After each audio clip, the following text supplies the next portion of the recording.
पाकिस्तान से भारत में हेरोइन की तस्करी का बड़ा भांडाफोड़ बीएसएफ ने किया है। संभवतः अब तक की सबसे बड़ी कार्रवाई करते हुए बीएसएफ ने 56 किलो हेरोइन को बरामद किया है, जिसकी कीमत करीब 270 करोड़ रुपए आंकी जा रही है। हेरोइन पीवीसी पाइप में डालकर तारबंदी के उस पार से भारतीय सीमा में डाली गई।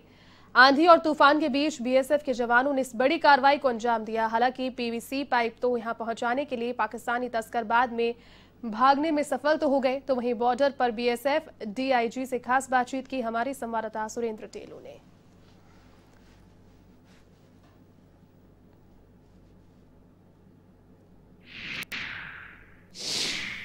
के अंदर बीएसएफ के द्वारा एक बड़ी कार्रवाई की गई है। बता दें, अंतर्राष्ट्रीय बॉर्डर पर पाकिस्तान की ओर से बड़ी नशे की खेप आ रही थी, जिस पर बीएसएफ की 127वीं बटालियन के द्वारा यहां पर कार्रवाई करते हुए 56 किलो हेरोइन पकड़ी है। यह देर रात्रि की एक बड़ी कार्रवाई हुई है, जिस पर बीएसएफ के अधिकारी भी मौके पर पहुंचे हैं और इस कार्रवाई को लेकर अभी उन्होंने प्रेस कॉन्फ्रेंस भी की है। बता दें, इस अंतर्राष्ट्रीय बॉर्डर पर लगातार इस तरीके की खेप आना कहीं न कहीं इस लोकल लोगों की भी कहीं न कहीं ये संदिग्ध हो सकते हैं। इसको लेकर अभी थोड़ी देर पहले ही प्रेस कॉन्फ्रेंस डीआईजी साहब ने की है, जो इस समय A1 टीवी से एक्चुअली जुड़े हुए। हम इनसे जानना चाहते हैं, सर, जिस तरीके से बीएसएफ ने देर रात्रि में बड़ी कार्रवाई की है, 56 किलो हेरोइन पकड़ी है, किस तरीके से इस आपने अंजाम दिया है?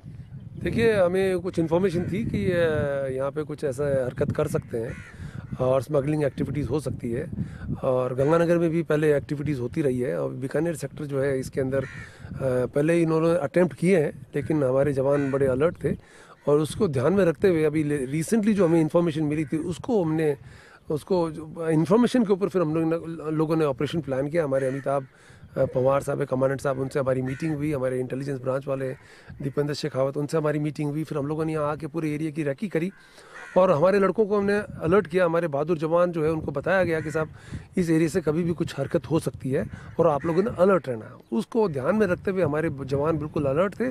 और कल वेदर भी बड़ा ख़राब था और बरसात आंधी भी थी, उसको ध्यान में रखते हुए हमने फिर उनको दोबारा रात को अलर्ट किया और हमारे ऑफिसर्स वगैरह सब ड्यूटी पे थे। और उस वक्त रात को करीबन 1-1:30 बजे के बीच में कुछ मूवमेंट देखा गया हमारे जवानों द्वारा, और उस मूवमेंट को देखने के बाद में उन्होंने इमीडिएटली इसके ऊपर रिएक्शन किया और जो है पाकिस्तान की तरफ से जो है 2-3 आदमी देखे गए और अंधेरे में वो भाग गए। लेकिन इंडिया की तरफ से भी 2 स्मगलर जो है, उसमें दो स्मगलर्स की छाया देखी गई। उसके बाद में वो कंसाइनमेंट लेके जब इंडिया की तरफ भागने लगे, उसी दौरान इन लोगों ने इमीडिएटली फायर किया। फायर के दौरान जो है वो डर गए और फायर की आवाज़ सुनते ही उन्होंने फिर अपना माल वहाँ पटका और अपनी जान बचा के भाग गए। उसके बाद में जो है मौके पे जाके देखा गया, सीओ साहब भी वहाँ पहुँच गए थे, कमांडेंट साहब, सब टीम पहुँच गई, तो देखा गया कि वहाँ पे जो है 54 पैकेट जो है वो बंडलियर के तरीके कपड़े में बांधे हुए वहाँ मिले। और अभी हमने उसको चेक किया और पाया कि तकरीबन 56 किलो इसका वजन है और ये तकरीबन 1-1 किलो के पैकेट में है। सर, इसकी अनुमानित कीमत लगभग अंतर्राष्ट्रीय कीमत तकरीबन अंतर्राष्ट्रीय मार्केट में हमें बताया गया है कि साहब 300 करोड़ के आसपास है। लेकिन ये पूरा केस जो है हमने अभी जो है एनसीबी को दे दिया है। एनसीबी की टीम रवाना हो चुकी है और डीजी बीएसएफ राकेश अस्थाना और हमारे आईजी साहब पंकज घूमर और हमारे वेस्टर्न कमांड के जो कमांडर है पवार साहब, सब बहुत खुश हैं इस ऑपरेशन को इसके बारे में सुनकर। और उन्होंने 5 लाख रुपए डीजी साहब ने अनाउंस भी किया हमारे बहादुर जवान।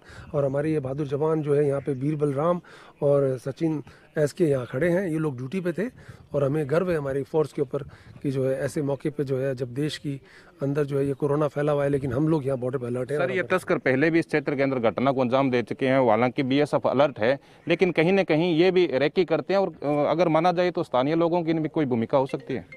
देखिए, अभी इसके ऊपर इमीडिएटली कमेंट करना बड़ा मुश्किल है, लेकिन क्योंकि बंदा जो है हमें सुनने में आया कि बाहर से आते हैं, तो अगर बाहर से अगर इस एरिया में आ रहा है तो कहीं ना कहीं तो रुक रहा होगा।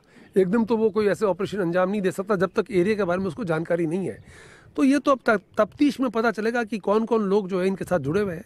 आई एम श्योर बिना जो है जान पहचान के और किसी के कांटेक्ट में आए बिना इस एरिया में एकदम कोई बाहर से आके ऐसी हरकत नहीं कर सकता। सर, जिस तरीके से ये खेप पकड़ी गई है उससे पहले भी इस तरीके की खेप बीएसएफ ने पकड़ी है, तो पुलिस, खाजवाला पुलिस की क्या भूमिका है? पुलिस का रोल जो है देखो लॉ एंड ऑर्डर का है। बॉर्डर पे तो जो है हम लोग अलर्ट हैं, बॉर्डर पे हमारा काम है हम इंश्योर करें कि बॉर्डर पे कोई ऐसी हरकत ना हो। पुलिस का काम है वो अपना जो काम कर ही रही है, वो तो ऑलरेडी कोरोना के साथ भी वो जो है जो काम कर रही है, लोगों की मदद कर रही है। पुलिस के अगेंस्ट में हमें कुछ नहीं कहना, लेकिन पुलिस अपना काम कर रही है और पुलिस को हम इन्फॉर्मेशन करते हैं, पुलिस हमेशा कॉपरेट भी करती है, ऐसा कुछ नहीं है। बिल्कुल, ये थे डीआईजी पुष्पेंद्र सिंह राठौड़, जिन्होंने अंतर्राष्ट्रीय बॉर्डर की बंदली पोस्ट पर पहुंचकर इस खेप के बारे में मीडिया को विस्तृत रूप से जानकारी भी दी है। बता दें, क्षेत्र के अंदर इस तरीके की पहले भी घटना हुई है, इसको लेकर भी बीएसएफ के जवान लगातार अलर्ट हैं। जिस तरीके से कल मौसम में बदलाव था, तेज आंधी व बारिश हो रही थी, कहीं न कहीं तस्कर इस रेकी का भी फायदा उठा रहे हैं। डीआईजी का साफ कहना है कि जिस तरीके से क्षेत्र के अंदर ये घटना हुई है, इसको लेकर कहीं भी कोई डरने की आवश्यकता नहीं है। बीएसएफ हमेशा अलर्ट है, बीएसएफ हमेशा आप लोगों के साथ है। A1 टीवी के लिए सुरेंद्र डेलू, बीकानेर।